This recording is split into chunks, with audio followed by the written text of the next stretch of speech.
Bismillahirrahmanirrahim. Allah, beginning with the name of the most gracious, the most merciful. Assalamu alaikum. I am Muhammad Usman Ali Bhatt. Today I am going to present my point of view, my research regarding the coronavirus. जैसे ही इस materialistic world में कोई आफत, कोई परेशानी, मुसीबत या कोई वायरस हमलावर हो तो कुछ दानश्वरों के दिमागों में बैठा हुआ साइंस और टेक्नोलॉजी का वायरस जाग उठता है। फिर ये वायरस प्रोग्राम्स और कालमों की सूरत में आवाम पर हमलावर हो जाता है। आज हम इसी पर डिटेल से गुफ्तगू करेंगे। ये दानिशगर्द अपनी तमाम सलाहियतों को बुरेकार लाते हुए डॉक्टर, दवा और साइंस की तरफ रुजू करने की तलकीन कर रहे हैं। इसके साथ साथ जो लोग बिलीवर्स हैं, यानी कि जो खुदा पर, अल्लाह ताला पर, किसी भगवान पर ईमान रखते हैं, उनका ये मजाक भी उड़ा रहे हैं और साथ साथ ये भी तलकीन कर रहे हैं कि ये कुछ भी नहीं कर सकते। कोरोना वायरस के आलमी दबाव की वजह से इनका ये वायरस बड़ा उछल कूद कर रहा है। ये इस बात का प्रचार करते हुए नज़र आ रहे हैं कि मसाजिद में ना जाया जाए, तमाम मज़ाहब की जो इबादत गाहें हैं उनको बंद कर दिया जाए। मगर हैरत इस बात की है कि जब इस वायरस का कोई इलाज नहीं मिल रहा और जो साइंसदान हैं, जो डॉक्टर्स हैं, वो सिर्फ एक बात कहते हुए नज़र आ रहे हैं कि जो आप अपने गुनाह हैं, जो आपने किए हैं, उनकी माफ़ी मांगीजिए। एक तरफ तो ये सूरत हाल है, मगर दूसरी तरफ ये किस तरह की बातें कर रहे हैं। मौजूदा सूरत हाल पर मुझे अपने एक दोस्त की बात याद आई तो मैं मुनासिब समझता हूँ उसको आपके साथ शेयर करूँ। अभी रिसेंटली 1 या 2 हफ्ते पहले हमारे एक दोस्त हैं मार्क अनशा, बेसिकली वो अमेरिकन शेफ़ हैं।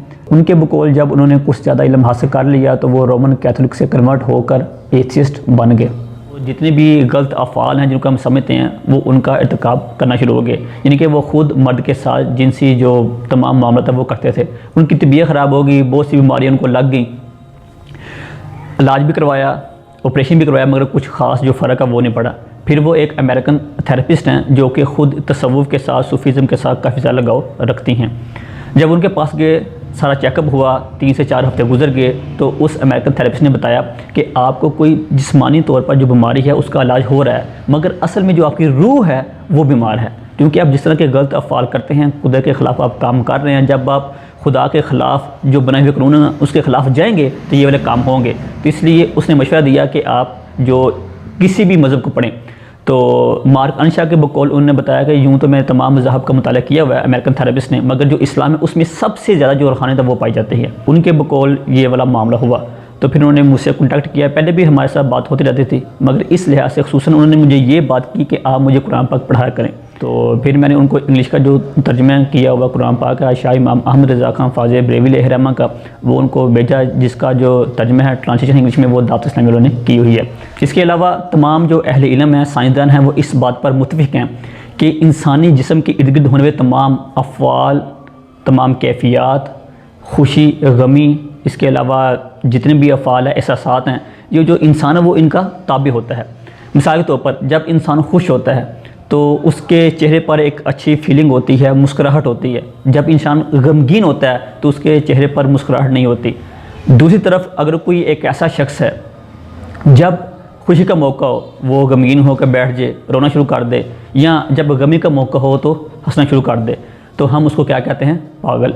जो मेडिकल साइंस है वो पिछली कई सदियों से इस बात का प्रचार कर रही है कि इंसान को या इंसानी जिस्म को जितनी भी बीमारियां लाहक होती हैं वो उसके अपना जो दिमाग है उसके सोने की वजह से जो चीज़, जो बीमारी उस पर हावी हो जाती है, इंसान को फील होता है कि मुझे वो वाली बीमारी लग गई है। यहाँ पर मैं इस्लाम ख़ुसूसन जो तसव्वुफ़ है, सूफीज़म है, उसकी एक मिसाल देना मुनासिब समझता हूँ। तमाम सूफिया के नज़दीक ये बात बिल्कुल हक़ है, ठीक है कि पहले इंसान खुद बीमार नहीं होता, उसकी जो रूह है वो बीमार होती है। जबकि मेडिकल साइंस के नज़दीक जो इंसान है वो पहले उसके ख़यालात आते हैं, यानी कि दोनों सॉफ्ट फॉर्म है, हार्ड फॉर्म बिल्कुल भी नहीं है। यानी कि हम कह सकते हैं कि साइंस और जो इस्लाम है, तसव्वुफ़ है, वो इस मौका पर दोनों एक साथ खड़े हैं। इसलिए हमें ये सोचना चाहिए, ख़ास तौर पर पूरा जो वर्ल्ड मीडिया है उसको सोचना चाहिए कि ये जो आप रूहानी जो इबादत गाहें हैं उनको बंद कर रहे हैं। खाना काबा है वो बंद है इस्लाम के लिहाज से, उसके अलावा जो मंदिर बंद है, गुरुद्वारे बंद हैं, उनसे गुजारिश है कि इबादत गाहों को बंद ना किया जाए। क्यों? वहाँ से जो एक हीलिंग है वो मिलती है इंसान को, एक जुस्तजू मिलती है। मगर क्या करें, ये तमाम आलमी दबाव की वजह से ये जो एथियस्ट जिस तरह का ये प्रोपेगेंडा कर रहे हैं, ख़ासतौर पर ज़ायनिस्ट इल्यूमिनेटी, उसके अंडर इसको बंद करना, तो ये थोड़ा सा अक्ल से मावरा है। मेडिकल फील्ड में एक टर्म इस्तेमाल होती है हाइपोथैलेमस। ये एक आला है जो कि बेशुमार इंसान के अफ़आल को कंट्रोल करता है, यानी कि थकन होगी, नींद होगी, प्यार मोहब्बत को कंट्रोल करता है। इस टर्म को समझाने के लिए मैं सिर्फ एक जो एक्सपेरिमेंट उसका हवाला पेश करके आगे जाना मुनासिब समझता हूँ। साइंस की लेबॉर्ट्री में दो अफराद को रखा गया, दोनों के सामने सांप रखे गए, दोनों के सामने जो सुई हैं जिनको हम कहते हैं निडल वो रखी गई, और कहा गया कि आपको ये जो सांप है ये काटेगा। एक की आंख के ऊपर उन्होंने पट्टी बांधी, एक के ऊपर नहीं बांधी। जिसके ऊपर पट्टी नहीं बंद थी उन्होंने आके जब उसको सुई से चुभवा तो उसको कुछ नहीं हुआ। मगर जो दूसरी तरफ था, जो ऑब्जर्वर था, जिसको लेबॉर्ट्री में टेस्ट किया जा रहा था, जब उसकी आंखों पर पट्टी बांध दी गई, उसको ये पैगाम दे दिया गया कि तुमको ये सांप काटेगा। जब उसको निडल उन्होंने चुभोई, उसके जिस्म के अंदर इंजेक्ट की, तो क्या हुआ, तो उसकी वाकई मौत होगी। और जब उसका जो टेस्ट किया गया बॉडी का, तो उसके अंदर से वाकई सांप को जो जहर है वो मिला। तो ये बात बताने का मकसद ये है कि जिस तरह का ये मीडिया हमें जो हमारी माइंड प्रोग्रामिंग कर रहा है, इससे आप कोई आवाम का फ़ायदा नहीं कर रहे। पूरे वर्ल्ड का मीडिया इंसान को बीमार कर रहा है। जिसको ये बीमारी नहीं है कोरोना वायरस की या हांटा वायरस की, वो भी इस बात को फील कर रहा है। मेडिकल फील्ड में एक और टर्म इस्तेमाल होती है साइकोमेट्रिक डिसऑर्डर, तो वो भी यही है। अल्सर, मैदे की जितनी भी बीमारियां या ब्लड प्रेशर की, वो इसी तरह होती हैं। और अमूमन ये बीमारी पूरे वर्ल्ड में ख़ातीन को पाई जाती हैं। उसकी वजह यह है कि ख़ातीन बहुत ज़्यादा शक व शुबहात वाली ख़ातीन होती हैं। यहाँ पर मैं चूँकि ये मीडिया हमारी माइंड प्रोग्रामिंग कर रहा है, इस पर मैं एक बात करना मुनासिब समझता हूँ। एक टर्म का हवाला देना, मास कम्युनिकेशन या मीडिया स्टडीज़ में एक टर्म इस्तेमाल होती है जिसको कहते हैं मैजिक बुलेट थ्योरी, यानी कि ख़बर को इस तरह सनसनीखेज़ बनाकर पेश करना जो कि अवाम को डायरेक्ट उनके माइंड पे ऊपर जाके असर करे। तो ये जो सारा मामला था ये वो हो रहा है। तो हमें चाहिए कि हम मीडिया से दूर रहें। मौलाना इलियास अत्तार कादरी मदनी चैनल वाले, दावत इस्लामी वाले, माशाल्लाह 200 से ज़्यादा मुल्कों में उनका काम है। जब उनसे कोरोना वायरस के बारे में पूछा गया तो आपने फरमाया कि कोरोना वायरस की जहाँ पर बेशुमार एहतियाती तदबीर हैं, उनमें जो सबसे बड़ी एहतियाती तदबीर वो ये है कि बंदा सोशल मीडिया से, मेन स्ट्रीम मीडिया से दूर रहे।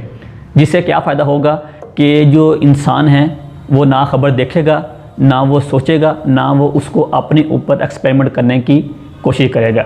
तो ये जो बात थी मौलाना इलियास अत्तार कादरी हफ़िज़हुल्लाह की, ये उन्होंने खुद नहीं की, बल्कि ये आज से तकरीबन 1450 साल पहले ख़ातमुन नबीन हज़रत मोहम्मद सल्लल्लाहु अलैहि वसल्लम ने तमाम उम्मत मुस्लिमा को बताई थी। अब मेरे सामने कुछ स्टैट्स पड़े हैं, तो मैं चाहता हूं कि वो जो ऑफिशियल जो वेबसाइट से लिए गए हैं वो आपके साथ शेयर करूं, तो यहाँ से ये भी पता चल जाएगा कि ज़ानिश के कहने पर मीडिया किस तरह काम कर रहा है। अपने स्टैट्स बताने से पहले एक मैं बात बताना मुनासिब समझता हूँ कि पूरे वर्ल्ड का जो मीडिया है वो तकरीबन 99% वाल्ट डिज्नी के अंडर है। और वाल्ट डिज्नी के जितने भी इसके फाउंडर हैं, जो इस वक्त इसके मालिक हैं, वो कौन हैं? ज़ायनिस्ट। और अभी रिसेंटली खबर आई है 2 दिन पहले कि जो इसराइल का डिफेंस मिनिस्टर है वो कितना मुतमिन होकर बात कर रहा है कि हमने जो इसका इलाज वो कर लिया है। वो कहते हैं कि मसीहा हैज़ कम। अब इसके ऊपर आपको खुद सोचना चाहिए कि वो इतना जो कह लें कॉन्फिडेंस से बात किस तरह कर रहा है। तो इसके पीछे का बहुत बड़ा प्रोपेगेंडा है। अब आइए इनके हक़ाइक़ के ऊपर बात करते हैं। अमेरिका में हर साल 70,000 इंसान फ्लू से मरते हैं, मगर तब ये लॉकडाउन का मामला क्यों नहीं हुआ? इसके अलावा एक और बात यह है कि कोरोना वायरस से जितने भी मरीज़ मरे हैं 70 से 80% वो हैं जिनकी उम्र खुद 70 से ज़्यादा है। और जो इस वक्त अमवात हुई हैं उनमें जो भी लोग मरे हैं उनको 3 से ज़्यादा बीमारियां थीं। मगर ये बात हमारा मीडिया क्यों नहीं बता रहा? उसकी बेशुमार वजूहात हैं, जैसे कि मैंने बताया कि उनकी मजबूरी भी है। दूसरी वजह यह है कि अगर वो इस तरह की बात नहीं बताएंगे तो उनका जो चैनल है वो रेटिंग किस तरह हासिल करेगा, वो पैसे किस तरह कमाएंगे। इसके अलावा ये जो लॉकडाउन हुआ अमेरिका में, इसके वजह से जो फेडरल बैंक है वो 1 खरब रोज़ाना खर्च कर रहा है। इसके अलावा जो सबसे अहम बात है वो ये है कि इटली में जो दूसरे नंबर पर सबसे ज़्यादा वायरस फैला, बहुत सी अमवात हुई बकौल मीडिया के। हमारा मीडिया भी वैसे दिखा रहा है और सोशल मीडिया में तो भरमार पड़ी हुई है ना। अब उसकी हकीकत खबर ये है कि इटली का जो हेल्थ मिनिस्टर है वो कहता है कि यहाँ पे जो अमवात हुई हैं वो सिर्फ 2 हुई हैं ऑफिशियली। अब ये बताएं कि मीडिया गलत प्रोपेगेंडा क्यों फैला रहा है।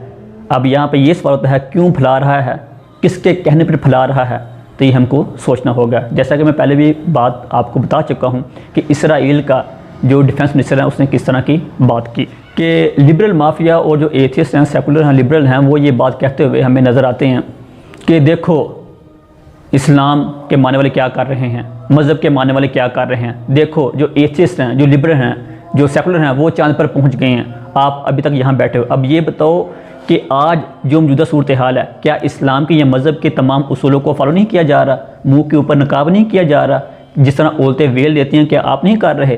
क्या ये नहीं कहा जा रहा कि आप मसाजिद में जाएं या जो मजहबी इबादतगाहें हैं वहाँ पे जाएं?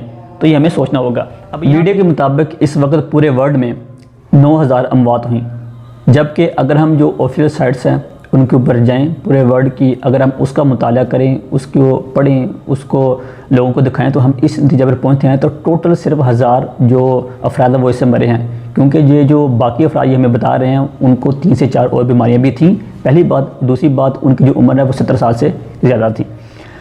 पाकिस्तान में इस वक्त 22 करोड़ में से जो 6 मौत हुई हैं जो कि अभी तक रिपोर्ट हुई हैं ऑफिशियली, वरना जो मीडिया वो इससे ज़्यादा बता रहा है।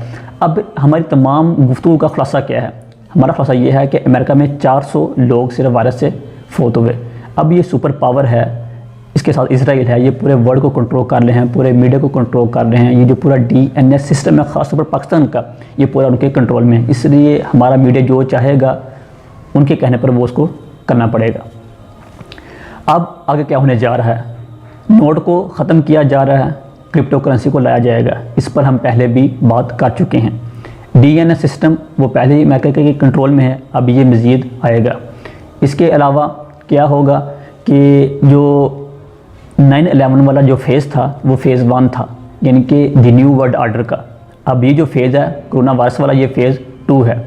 तो इसलिए हमारे जो तज्ज़ियाकार हैं, जो इंटेलेक्चुअल हैं, जो कि थिंक टैंक हैं, उनको चाहिए कि वो इस पर जो अपनी ब्रीफिंग है वो दें। इस तरह की जो इल्मी गुफ्तगू है रेफरेंस के साथ, वो जो हमारे मीडिया पर क्यों नहीं करते, या जो बड़ी मशहूर पर्सनैलिटीज़ हैं वो क्यों नहीं करते? इसकी 2 ही वजूहात हो सकती हैं या 3। उनको पता नहीं है, जानबूझकर नहीं कर रहे, या वो बिके हुए हैं, या वो है ही इतने नालायक हैं कि उनको इन बातों का पता ही नहीं है। आखिर पे ये सवाल ये पैदा होता है कि इंसान का जो जहन है उसको आज़ाद किस तरह किया जाए, ये जो तमाम अफरा तफरी है इससे दूर किस तरह रखा जाए, ये जो लोग बीमार हो रहे हैं इनका इलाज क्या है। तो तिब्बी साइंस इस बात पर मुत्तफिक है कि कोई भी बीमारी जो इंसान को जिस्मानी तौर पर लगती है या रूहानी तौर पर लगती है, या कोई वायरस है, कोई कैंसर है, कोई हेपेटाइटिस है, कोई भी बीमारी है, उसका इलाज तब तक मुकम्मल नहीं होता, मरीज़ ठीक नहीं होता जब तक वो किसी सुपर नेचुरल पावर पर यकीन ना रखता हो। अगर वो दवाई खाई जाएगा उसको आराम नहीं आएगा जब तक उसको यकीन ना हो कि कोई कादिर मुतलक ज़ात है जो कि उसको आराम देगी। उम्मीद है कि आपको ये वीडियो पसंद आएगी। इंशाअल्लाह अगली वीडियो में अगले उन्वान के साथ फिर हाज़िर होंगे। तब तक मोहम्मद उस्मान अली बट को दीजिए इजाज़त। अल्लाह निगहबान।